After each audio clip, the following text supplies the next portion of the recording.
But what of the videotape, which Ballantyne had been so anxious to get safely to his friend John Hendry?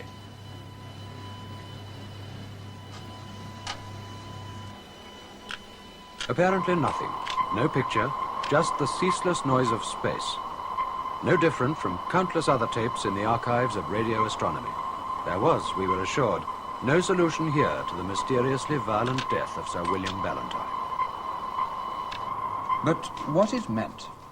What was the piece of vital information Sir William Ballantyne had deciphered from this apparently random cacophony? That was something we'd have to wait much longer to find out.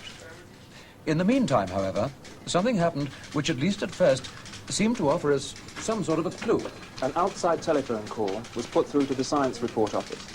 I found myself talking to a man with an American accent who refused to give his name or any other details of himself over the phone. He told me only that he had met Sir William Ballantyne on a visit the British astronomer had made shortly before his death to NASA Space Headquarters in Houston, Texas. We arranged to meet not far from here in 1 hour's time. Okay, I'm ready. What you are about to see may be considered by many of you unethical. However, we believe that in the light of subsequent developments, our action was justified. Benson was equipped with a miniaturized transmitter so that we could record the conversation between them. And a hidden camera was positioned near the market where the meeting had been arranged.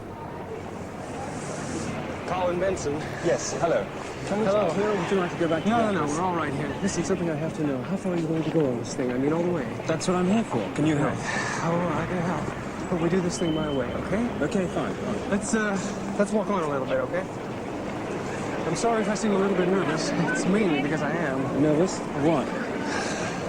Contracting a fatal case of measles, you know what I mean? Like Valentine. You know what happened to him? I know why it happened. And I gotta get it on record before they find out I'm over here. They? Who are they? Listen, let's just stick to me telling you what I have to tell you, okay? Okay, fine. This address tomorrow morning, 10:30. Bring everything you got. Cameras, tape machines, witnesses.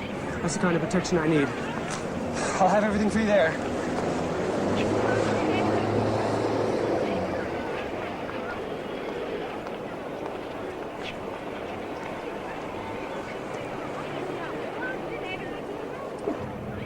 Colin Benson arrived at the address he was given shortly before 10:30 the next day. That's it.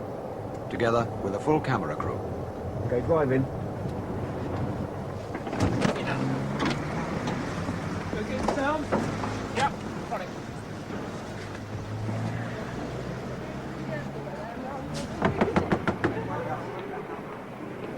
Eventually, the door was opened. We show you the next part of the film, uncut, and exactly as we shot it on that day. Take one.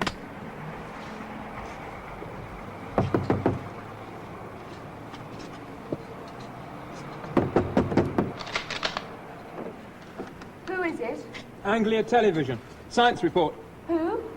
This is number 88, isn't it? Yeah, 88. We're here with the television crew to see a Mr...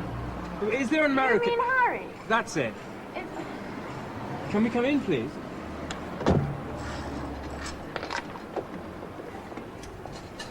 You really are the Tony. Thank you.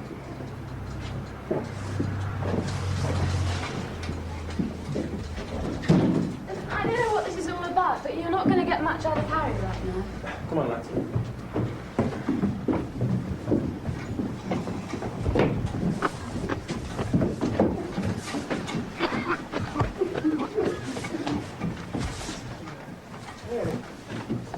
What is this?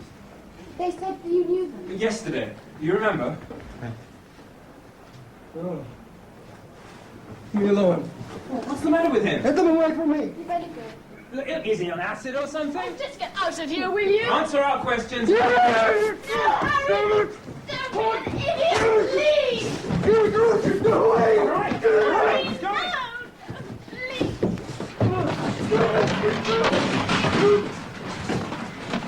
All right, we're going, okay? Hey. It was the last we saw of the mysterious young American. Despite returning with the police barely half an hour later, who kept watch on this house for several days, we found no one. Elsewhere, however, more pieces of this strange pattern continued to fit into place.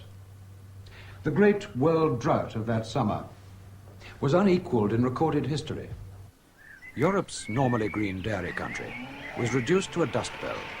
Cattle, finding no moisture in the grass, had to be provided with increasingly scarce water and fed next winter's fodder. In Britain, it was the same story of parched fields and poor crops.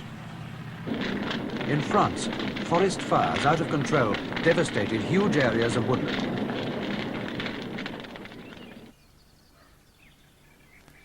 Vast reservoirs dried up and standpipes were brought into the worst hit areas, some of which had barely 20 days' supply of water left. The River Thames was reduced to its lowest level in living memory. There was no panic, only a growing sense of unease that what we were experiencing was unnatural and that the Earth's climate was moving towards a radical change. Melbourne, Australia, where the Yarra River was reduced to a polluted trickle in which fish and water life were almost completely destroyed. Before water restrictions tightened, desperate efforts were made to save the rare and valuable trees in Melbourne's famous botanical gardens. Northern India was in the grip of the worst heat wave for over 50 years. In Bihar, the temperature reached 48 degrees centigrade, 120 degrees Fahrenheit. Thousands died, and the hardship to animals and crops was unimaginable. The African desert continued its encroachment on fertile land, destroying all in its wake.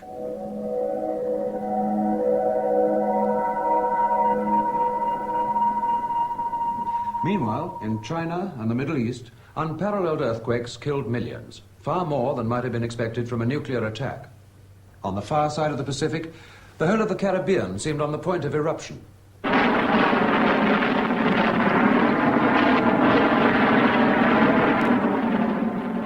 Volcanoes, thought to be extinct for thousands of years, were suddenly erupting into dreadful life.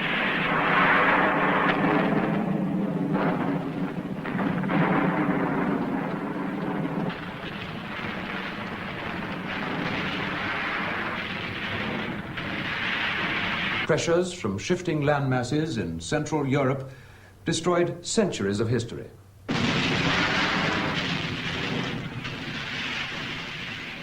In parts of Italy and Yugoslavia, many ancient towns were reduced to rubble.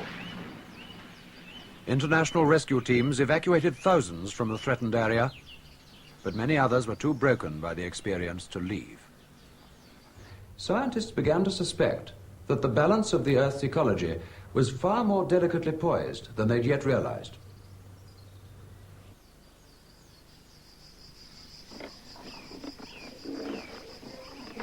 At the height of the drought, we interviewed at Cambridge University someone prepared to offer the beginnings of an answer.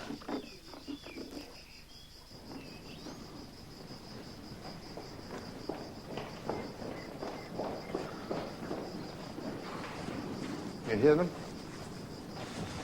Not something you'd expect in this country. Heat, of course.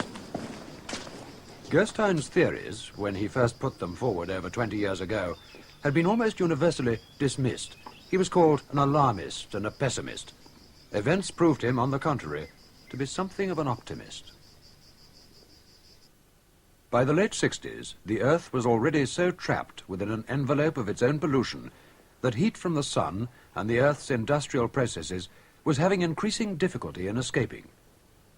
10 years earlier than Gerstein's prediction, the notorious greenhouse effect, a thickening of the outer atmosphere due to the 8-fold increase in the carbon dioxide levels, had become a reality. As the atmosphere became more dense, extreme variations of temperature were experienced, from intense heat to equally unprecedented cold. North America suffered the worst winter on record. Rivers froze solid, and even the great Niagara Falls was halted. In many areas, a state of emergency was ordered by the newly elected President Carter.